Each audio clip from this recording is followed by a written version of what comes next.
let's talk about today's essay topic.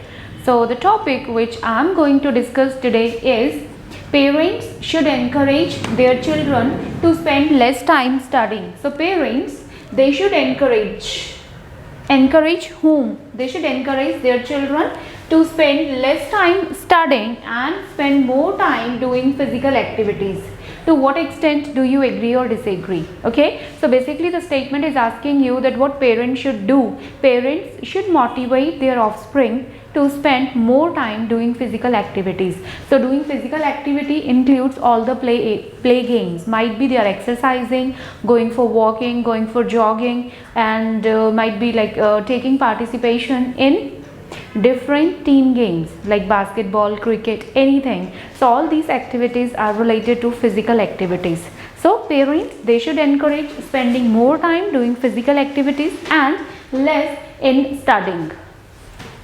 To what extent do you agree or disagree? So in this topic, I'm going to talk about that I firmly accord or I fully agree with the statement. So when I say I fully agree with the statement means yes, parents should motivate their children to spend a lot of time on physical activities. But at the same time, we don't say the study is not important. Yes, of course, they should be spend little less time on studies.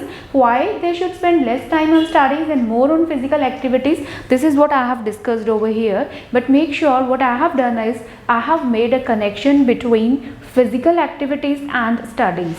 If I say that parents should motivate students for physical activities, so this is what they'll be doing for the sake of studies. Right? So how it is? Let's discuss it in detail.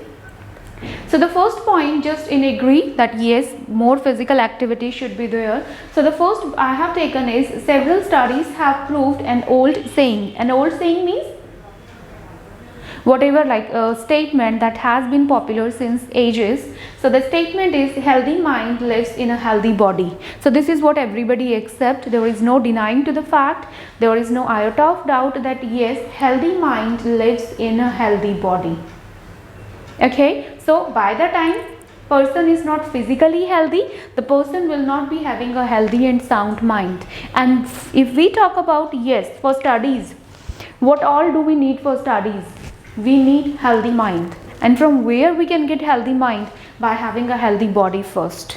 Okay, so if we really want our children to excel in studies, if we want our children to come out with flying colors in their academic field, so first we need to focus on physical activities and then we need to focus on studies, so that whatever they are studying, whatever they are learning, that should be there with them for a long period of time and they'll be imbibing the things rather than going for the cramming. Cramming means just a rote learning. They are learning it like a parrot and they are not understanding any concept. So this cramming skills or this rote learning will lead them nowhere. Why? It is what they are learning it, like they are like filling it everything into them. Then during the exam they'll like everything they'll puke it out. That's it, over. Okay, so for studies, physical activities are most important.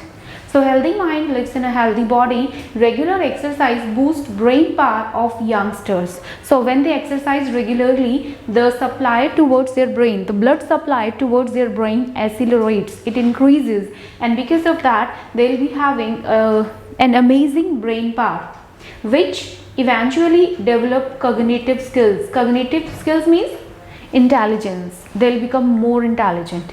So more exercising means obviously they'll be having a strong mind, which help to acquire academic excellence. Academic excellence means getting the top positions in the study field, might be in their college, in their schools, where they are.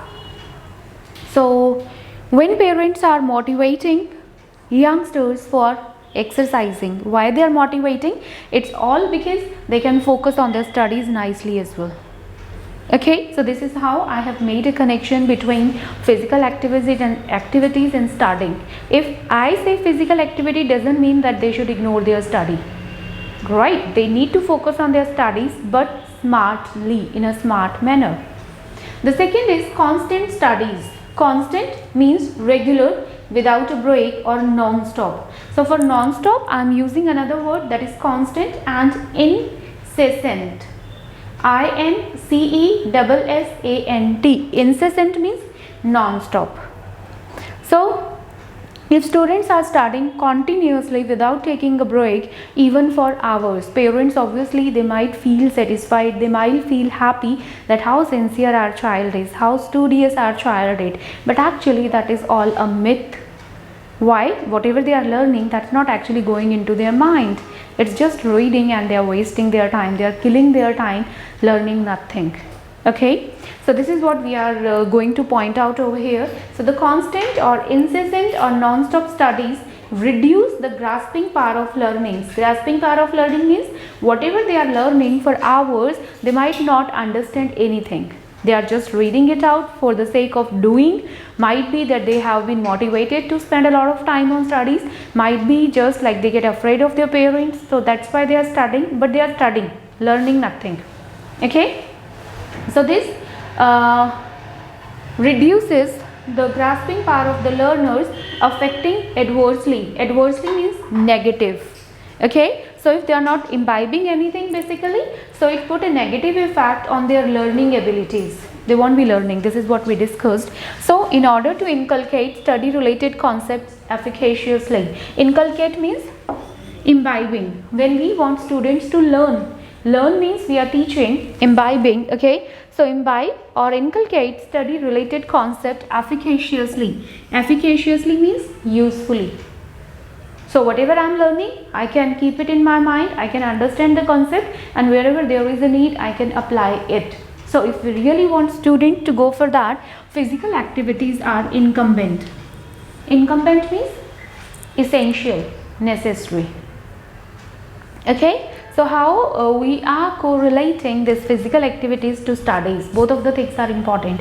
Obviously, they'll be having a healthy body and a healthy mind. The third is these physical activities, whatever the games they are playing, whatever the exercise they are doing, everything works as a stress buster. Stress buster means something which reduces their stress. If they are studying for a long hours, so what will happen? They'll definitely get into stress. Okay, their mind would be preoccupied with umpteen number of thoughts running in their mind. So these activities work as stress buster, which ultimately kindle their interest. Kindle means generate. Generate their interest. Their interest means their inclination towards studies. Okay, so what if students are studying for some time, let's say, after some time they keep themselves busy in playing games or any other physical activity. After that, when they resume their studies, they'll be understanding everything, and obviously they'll feel a passion towards studies, because it will not become monotonous. Otherwise, monotonous, again reducing efficiency. Next we have is when we talk about these physical activities, right? It boosts immunity. Boost means improve. Improve the immunity and defense system of the body. Immunity and defense system means the power of fighting against infections and diseases. So prevention from several deadly or chronic ailments or maladies. So ailments and maladies means diseases. So physical activity, it helps the learners, it helps the youngsters to fight against these serious diseases. Serious diseases means deadly or chronic ailments or maladies. So ultimately we will be having healthy individuals which are not prone towards absenteeism. Absenteeism means becoming absent again and again, right? So if someone has a fever, if let's say if I talk about a student who has a fever today and who's really feeling weak and vulnerable, so having fever and feeling weak means I cannot send him or her to school for taking the exams. And especially consider this is the final exams going on, but the person is not physically fit. Obviously they won't be able to move. If they are moving in anyhow, they won't be able to perform at the optimum level. Okay, so if we have healthy students means they'll be regular, they won't be taking so many absence or the leaves from their schools. Okay, so obviously they'll be getting away, they'll be remaining away from all the diseases. Healthy people, again healthy students. The next is sports. Actually it help in building up the team spirit, it building up the interpersonal skills. They learn to face the failures, because games, you know, a part of a balance, it keeps a balance between winning and failure, both of the things. So students, they develop this habit of accepting the failures and try again. Okay, and then this team spirit. So each and everything, all these skills, they are very much important. So these are indispensable. Indispensable means important. So these skills are important for the holistic development of the students. Holistic development means overall development of the students. Okay, so when we really think that student or my son is going to be a successful person in future, if he wants to become a successful person, means he need to have each and everything. Only study will not help him. He need to know how to work in a team. He needs to know about the interpersonal skills, how to talk to different people. Okay, so each and everything is required. Goal orientation is required, time management is required, and everything can easily be learned by playing sports. And obviously, just for making it more evident, I have made this point, like studies undoubtedly have been significant. So when we say that okay, parents should focus more on physical activities, doesn't mean that we are ignoring studies. Obviously studies are important, they have been important, studies have been important, but parents, they are getting aware of the physical activities now, because they have seen their children spending a lot of time sitting on their couches and getting obese. And they have actually, you know, they have analyzed the things, that how these students are not moving up and developing several diseases. So in that way, the physical activities are a little more important than studies. Okay, I hope this topic is clear to you. But still, if you have any doubt, you can write it there in the comment section. And if you like this video, you can like it, and you can subscribe the channel if you have not yet, so that you'll getting the notifications of all the latest videos. Fine. So keep learning with me. All the best.